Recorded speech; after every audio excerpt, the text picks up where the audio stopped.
Muabot na sa dulan 2 bilyones pesos ang napagawas sa kagamhanan sa probinsya sa Subo isip ayuda ngadto sa mga naguba ang panimalay tungod sa bagyong Odette pinaagi sa Dasig Subo Cards. Kini maoy gipahibaw ni Gobernador Gwen Garcia atol sa iyang pagtuyok sa mga dakbayan ug kalungsuran sa unang distrito sa probinsya aron sa pag-apod-apod og mga Dasig Subo Cards. Human sa ikaduha ug ikatulong distrito ni adtong miaging semana, gibisita ni Garcia ang syudad sa Talisay, lungsod sa Minglanilla, dakbayan sa Naga, lungsod sa San Fernando, syudad sa Carcar ug lungsod sa Sibunga ni adtong Martes, Pebrero 15. Moabot sa kapin 8,600 ka mga Dasig Subo Cards alang sa mga totally damaged nga panimalay ang giapod-apod, samtang kapin 55,400 ang Dasig Subo Cards ang gihatag alang sa partially damaged ug kapin 31,800 ka mga card alang sa severely damaged. Kahinumduman nga niadtong Enero 20 sa unang round sa iyang pagtuyok alang sa pag-apod-apod sa Dasig Subo Cards. Ngadto sa mga totally damaged nga panimalay, mipasalig siya nga mobalik aron matabangan sab ang partially ug severely damaged. Sama sa akong gisaan, mobalik ko dire.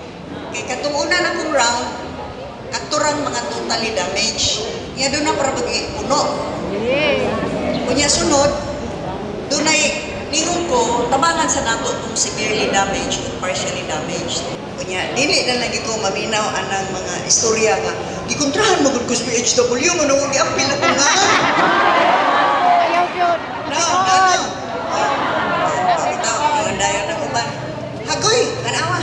Daghan ano, nagyayaw, kaya huwag mo kadawat. Kaya, hindi na lang ko magtagadan na, oy.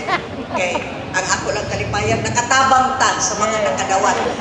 Ang tinuod lang, ako magina i-verify good, ha? Yan, na magina sa barangay level maguna. Tapang magaling mga PHW, mag-verify. Muna nga, kita, mutuog yun ta. Kung unsay duso ng mga pangandit do sa kanang Kapitolyo. Mao man yung kinabuhi, pero at least, bisan man, kung unsay kagrabe nga atong gidagatan atong sa Typhoon Odette, lihok ta. Nakakita mo atong mayor, atong mga opisyalis, naglihok. Bisan pa, o mismo napiktuhan sila. Ako, unang pagka-birnis na yun, nituyok na ko diri. Aron, ang mga tao di mawad ang maglaon. Gabisan, sa kalisod sa ilang kahimtang, makakita sila na gobyerno naglihok. Mauna din sa Subo. Naglihok.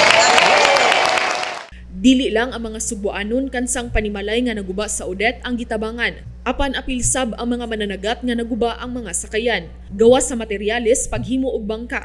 Makadawat sab sila og Dasig Subo Cards aron makapalit sila og laing mga panginahanglanon. Ang mga mananagat nga nakadawat sa maong ayuda kadtong mga wala na paubos sa Philippine Crop Insurance Corporation. Nangayo ko kwintada sa atong provincial agriculturist nga Dr. Roldan Sarahena. Kupila ka pampot ang nangaguba. 6,000 kapin. Tibuok probinsya kadto labi na daghan kay sa Cordoba. Daghan. Sa 6,000 kapin, 1,000 ra ang na-insure. 5,000 ang wa. Ug niyong kung saan man itawon ani nila. Leksyon na na. Gikan karon ato gyud pa-insure pero mo lagi naglisod sa may panginabuhi. Mo na gikan sa pagtuon nako unsay kinahanglan para paghimog balay, nagtuon na sad ko unsay kinahanglan para paghimog sa kayan. Sunod nga tuyok ni Garcia ang mga local government units sa ika-6 ug ika-5 distrito aron sa pag-apod-apod na sab og dugang nga Dasig Subo Cards. Paula Mendoza, balita sa Subo.